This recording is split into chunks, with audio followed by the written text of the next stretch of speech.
1874-cü il Azərbaycan iqtisadiyyatı üçün olduqca mühüm dövrün başlanğıcı. Söhbət qara qızılın doğurduğu ilk maliyyə quruluşunun, Bakı Kredit Cəmiyyətinin təməlinin qoyulmasından gedir. 1914-cü il Azərbaycanın maliyyə kredit tarixinə daha bir əlamətdar hadisə yazılır. Milyonçu Hacı Zeynalabdin Tağıyev Bakı Tacir Bankını yaradır. Tağıyevin evində, indiki Milli Azərbaycan Tarixi Muzeyinin binasında yerləşən bu bankın səhmdarları əsasən tacirlər, neftçilər və gəmi sahibləri idi. Ölkəmizdə mərkəzi bankçılığın tarixi isə Azərbaycan Xalq Cümhuriyyətinin fəaliyyəti dövründə 1919-cu il sentyabrın 30-da Azərbaycan Dövlət Bankının açılışı ilə başlayır. Cümhuriyyət süquta uğradıqdan sonra Dövlət Bankı Xalq Bankı adlandırılır və bank işi dövlətin müstəsna inhisarına keçir. 20-ci əsrdə ölkəmiz ikinci dəfə müstəqilliyinə qovuşduqdan az sonra 1992-ci ilin fevralında Azərbaycan Milli Bankı adı altında Mərkəzi Bank təsis olunur. Bankın fəaliyyətə başlaması Respublikamızda mürəkkəb proseslər dövrünə təsadüf edirdi. Digər sektorlarda olduğu kimi bank sektorunda da dərin böhran yaşanırdı. 1993-cü ildə xalqın təkidi ilə ümummilli lider Heydər Əliyevin siyasi rəhbərliyə qayıtmasından sonra ölkədə makroiqtisadi sabitlik təmin edildi. Mərkəzi Bankın əhəmiyyətli valyuta ehtiyatları formalaşdı. İnflyasiya səviyyəsi azaldı. Manatın məzənnəsinin sabitliyinə nail olundu.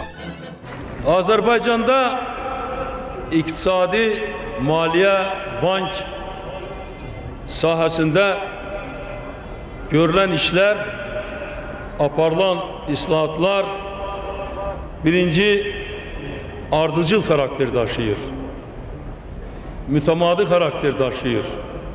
Və bugün bəyan edirəm ki, Azərbaycan bu yolla bundan sonra da gedəcək və Azərbaycanda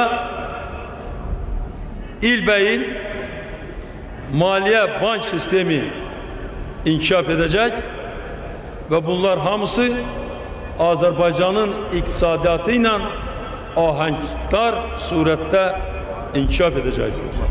Sözsüz ki, bank maliyyə sektorunun bugünkü uğurları da dahi şəxsiyyət Heydər Əliyevin ölçüyə gəlməz xidmətlərinin bəhrəsidir.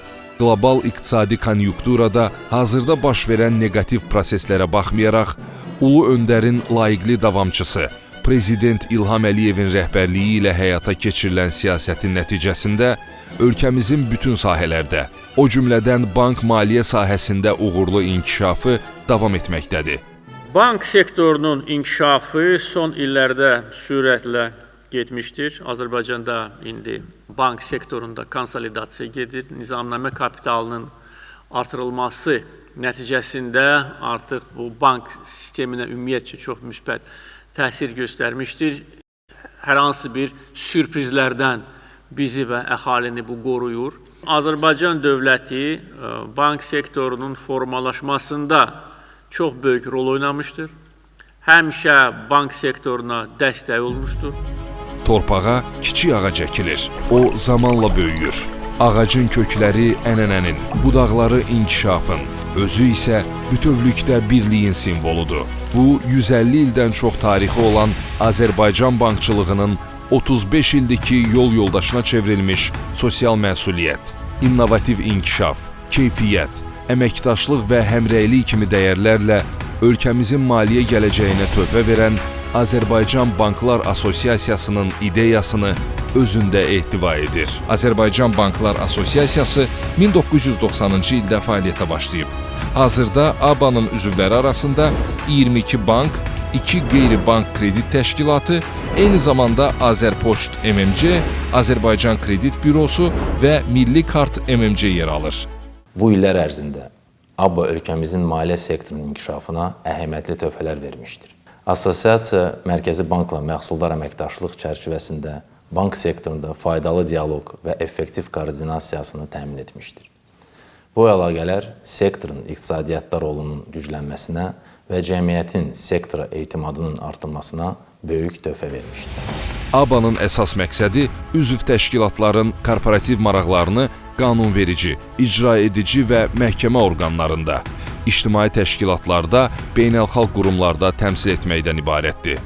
Azərbaycan Banklar Assosiasiyasının yaranması və inkişafı bütün dövrlərdə məhz bank sektoru ilə hökumət dövlət orqanları, qanunvericilik təşkilatları arasında və eyni zamanda Mərkəz Bankı arasında körpü, əlaqələndirici bir struktur olmaqdan ibarət olmuşdur və hesab edirik ki, bu keçən 35 il ərzində Azərbaycan Banklar Assosiasiyası bu işi şərəflə, doğru, düzgün həyata keçirmişdir və bunun nəticəsi olaraqdan ölkədə maliyyə sabitliyinin qorunması, ölkədə maliyyə sektorunun inkişafı məsələlərində daima Mərkəz Bankının yanında olmuş, proseslərdə öz dəstəyini vermiş və bugün artıq biz bu gözəl nəticələri əldə etmişik.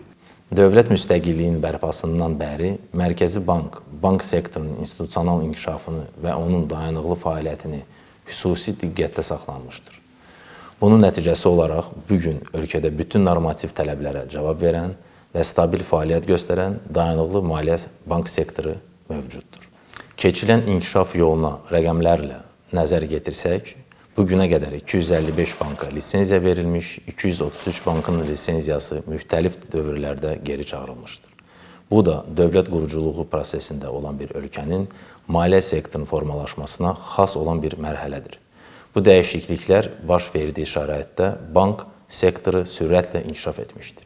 Öncəki dövrlər üzrə daha dolğun statistika olmadığı üçün təəssüflər olsun, son 25 ilin dinamikasına nəzər yetirmək istərdim. Belə ki, son 25 ildə bank sektorunun aktivləri 61 dəfədən çox artaraq 53 milyard manatı üstələmişdir. Bu da ümumi daxili məhsulun 42%, qeyri-neft, qaz ümumi daxili məhsulun isə 62% deməkdir. Bu dövrdə iqtisadi subyektlərin maliyyə resurslarına əlçatanlığı yüksəlmişdir. Bankların kredit portfeli 2000-ci ilin əvvəli ilə müqayisədə 70 dəfəyədək artaraq 27,5 milyard manatı üstələmişdir. Bank sektorunun kapitallaşması həm keyfiyyət, həm kəmiyyət parametrləri baxımından əhəmiyyətli yaxşılaşmışdır ki, bu da sektorun dayanıqlığının bariz göstəricisidir. Bank maliyyə sektoru iqtisadiyyatın qan damarıdır. Bu baxımdan Prezident İlham Əliyevin də dəfələrlə dediyi kimi, banklar qeyri-neft sektorunun maliyyələşdirilməsini və maliyyə inklüzivliyinin artmasını prioritet olaraq qəbul ediblər. ABA fəaliyyətinə uyğun olaraq sahibkarlar və maliyyə bank sektoru arasında səmərəli dialoqun qurulmasında və bu sahədə mövcud problemlərin ortaya çıxarılması, eləcə də onların həlli yollarının müəyyənləşdirilməsində aktiv iştirak edir. Təbii ki, bu iqtisadi inkişafda real sektorun inkişafı ilə bərabər həmişə lokomotiv rolunu bank sektoru oynayıbdır. Azərbaycanda 2024-cü yekununa görə 129 milyard ümumi daxili məhsul olmuşdur. Ümumi inkişaf o biri illə müqayisədə 4,1%, qeyri-neft sektorunun inkişafı isə 6%-dən yuxarıdadır. Burada sahibkarlarla bərabər onlara dəstək verən banklar və banklar əsasının rolu mühümdür.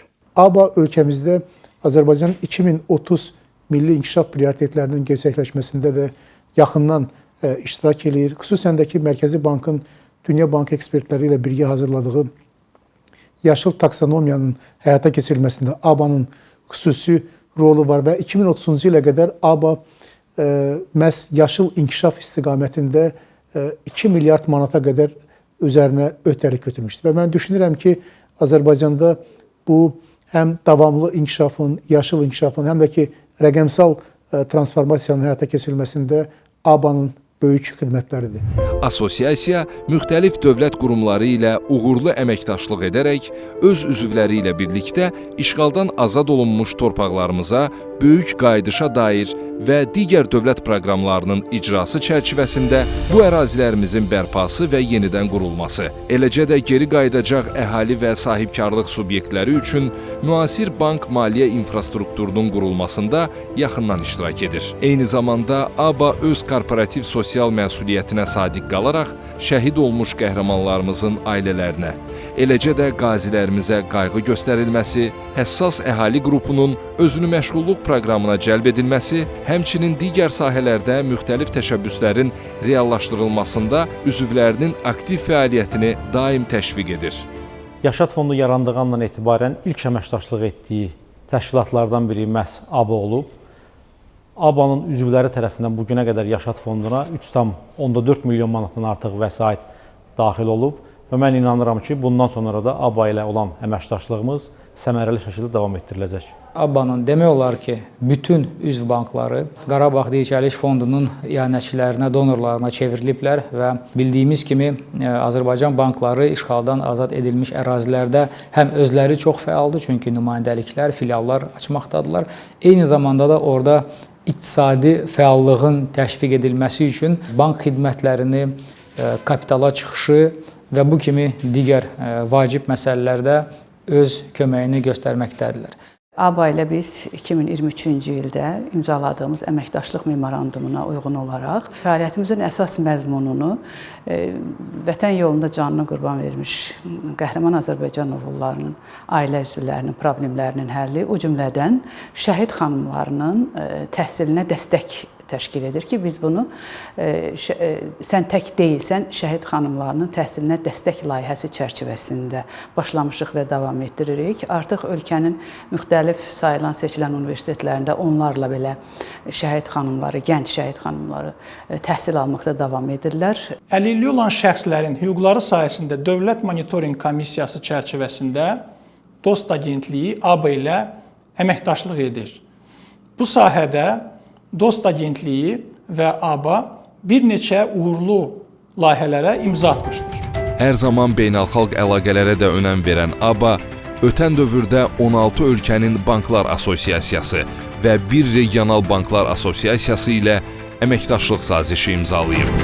Bundan başqa, assosiasiya MDB, Mərkəzi və Şərqi Avropanın bank assosiasiyalarının Beynəlxalq Koordinasiya Şurasının və yaradılmasında əsas təşəbbüs sahiblərindən biri olduğu Türk dilli dövlətlərin Banklar Assosiasiyaları Şurasının üzvüdür.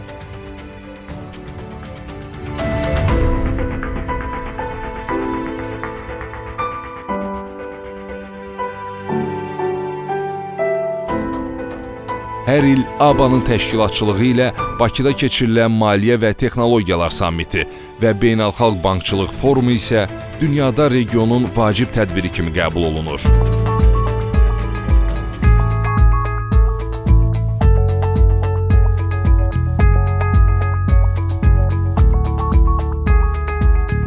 ABA fəaliyyətinin bütün aspektlərində istehlakçı hüquqlarının qorunmasına xüsusi həssaslıqla yanaşır.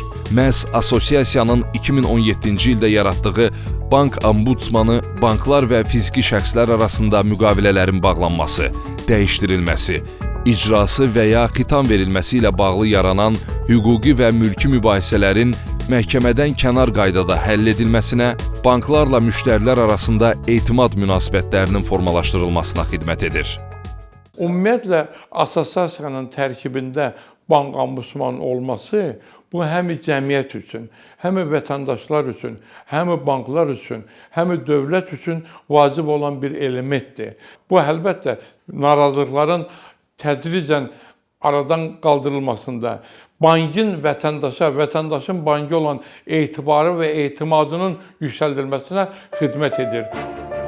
ABA-nın tərkibində bank ombudsmanı ilə yanaşı münsiflər məhkəməsi, eləcə də bank sektoruna aid müxtəlif sahələr üzrə 17 istiqamətdə ekspert qrupları fəaliyyət göstərir. Bu qruplar əlaqədar qurumları da cəlb etməklə mütəmadi olaraq bank sektorunda müvafiq istiqamətlər üzrə yeni imkanlar və çağırışları təhlil edir, innovativ ideya və təkliflər verir. ABA-nın təsisatları arasında Banklar və Biznes qəzeti də mühüm yer tutur. Hazırda dövrün tələblərinə uyğun olaraq qəzet Banks and Business Newspaper web portalı kimi oxucuların görüşünə gəlir. Bura isə Banklar Assosiasiyasının törəmə qurumu olan Azərbaycan Bank və Maliyyə Tədris Mərkəzidir. 25 illik yubileyini qeyd edən mərkəz, bank işi üzrə ölkənin ən böyük təlim və məsləhət xidməti təşkilatıdır. Avropa Bank Tədris şəbəkəsinin assosiativ üzvü olan mərkəzə 67 beynəlxalq layihə cəlb olunub. Mərkəzimiz tərəfindən indiyə qədər 2570 təlim kursu həyata keçirilmişdir. Bu təlim kurslarında 300-dən çox təşkilatın 38 minə yaxın əməkdaşı iştirak edib, dinləyici kimi qatılmış və sertifikatlarla təmin edilmişdir. Bununla yanaşı qurumumuz tərəfindən 300-dən çox məsləhət xidməti layihəsi təşkil edilmiş. Bununla yanaşı da 45 mindən çox bank əməkdaşının qiymətləndirilməsi təmin edilmişdir. Bu qiymətləndirmə xidmətləri istər bilik və bacarıqların ölçülməsi istiqamətində olsun, istərsə də psixometrik qiymətləndirmə dediyimiz spesifik üsullardan olsun ki, hazırda Azərbaycandakı aparıcı banklarımız bu hər iki qiymətləndirmə xidmətlərindən də istifadə etməkdədir. ABA təhsilə dair digər təşəbbüsləri də səlahiyyətləri çərçivəsində daim dəstəkləyir. ABA-nın nəzdində olmaqla Mərkəzi Bankla birlikdə Biləsuvar şəhərində Azərbaycanın milli qəhrəmanı Mübariz İbrahimovun adını daşıyan Biləsuvar Bağça Məktəb Lisey kompleksi bunun bariz nümunəsidir. Təhsil kompleksi yalnız tam orta təhsil pilləşdirə deyil, eyni zamanda bağçası da fəaliyyət göstərir. Təhsil kompleksində 26 şəhid övladı, 20-yə yaxın qazi övladı güzəştli şərtlərdən təhsil alır. Həm ölkə səviyyəsində, ölkəmizdə nüfuzlu ali təhsil müəssisələrində təhsil alan tələbələrimizin yüksək nailiyyətləri ilə eyni zamanda dünyanın nüfuzlu universitetlərindən təhsil alan tələbələrimiz vardır. Eyni zamanda yaxın günlərdə məzunumuz Cənab Prezidentin sərəncamı ilə gənclər üçün mükafata layiq görülmüşdür. Çoxşaxəli fəaliyyət dairəsinə malik olan Azərbaycan Banklar Assosiasiyası bugün ölkənin maliyyə sisteminin əsas fiqurlarından biridir. O, üzvləri ilə güclüdür. Hər bir üzv öz təcrübəsi, resursları və yenilikləri ilə bu sistemi daha da möhkəmləndirir və inkişaf etdirir. Bu illər ərzindəki fəaliyyətimizə verdikləri dəstəyə görə üzvlərimizə, ABA-nın rəisət heyətinin üzvlərinə, tərkibimizdə fəaliyyət göstərən 17 ekspert qrupunun çoxsaylı üzvlərinə, Mərkəzi Bank başda olmaqla dövlət qurumlarına, əməkdaşlıq etdiyimiz digər qurumlara təşəkkürümüzü bildiririk. Növbəti dövrdə üzvlərimizlə birlikdə əldə etmək istədiyimiz nailiyyətlər sırasına ölkədə maliyyə inklüzivliyinin bundan sonra daha da genişləndirilməsi, eyni zamanda əhalimizə və biznes subyektlərə innovativ bank və maliyyə məhsullarının təqdim edilməsi, həmçinin real sektorun maliyyələşməsinin daha da genişləndirilməsindən ibarətdir. 2024-cü ildə ölkəmiz COP29-a ev sahibliyi edərkən, Azərbaycan bank sektoru tarixində yeni bir səhifə açıldı. COP29 çərçivəsində Mərkəzi Bankın təşkilatçılığı ilə keçirilən tədbirdə Azərbaycan Banklar Assosiasiyası bank icması adından mühüm bir bəyanat verdi. Ölkədə fəaliyyət göstərən banklar yaşıl keçidin və dayanıqlı maliyyə ekosisteminin dəstəklənməsi üçün 2030-cu ilədək 2 milyard manatlıq öhdəlik götürdülər. Bu strateji addımı birgə ataraq yeni bir başlanğıcın əsasını qoyduq. İndi isə bu təməl üzərində daha parlaq və güclü bir gələcək qurmaq üçün birlikdə irəliləyirik. Ölkənin ən yaranma tarixinə görə ən qocaman assosiasiyalarından biri olaraqdan Azərbaycan Banklar Assosiasiyası bugün də mövcud olan ictimai birliklər arasında öz lider mövqeyini qoruyur. Həm iqtisadiyyatımıza, həm cəmiyyətimizə, həm vətəndaşlarımız üçün zəruri olan xidmətlərin göstərilməsində özünün əvəzsiz rolunu oynayır. Bu münasibətlə mən Azərbaycan Banklar Assosiasiyasının üzvü olan bütün təşkilatları, onların bütün çalışanlarını bu yubiley münasibəti ilə təbrik edirəm və hər birisinə öz işlərində uğurlar arzulayıram. ABBA və Azərbaycan Bank və Maliyyə Tədris Mərkəzinin yaradılması və bu illər ərzində inkişafına xüsusi töhfə vermiş hər kəsə minnətdarlığımı bildirirəm. Bu əlamətdar günü münasibəti ilə hər iki qurumun bütün kollektivini, eləcə də Azərbaycan Respublikasının bank sektorunu təbrik edirəm və gələcək fəaliyyətlərində uğurlar arzu edirəm. Xüsusilə Mərkəzi Bank və bank icması adından maliyyə bank sektorunun daimi diqqətdə saxlanılmasına görə və inkişafına verdiyi əvəzsiz strateji dəstəyə görə möhtərəm Prezident Cənab İlham Əliyevə dərin təşəkkürümüzü bildirirəm.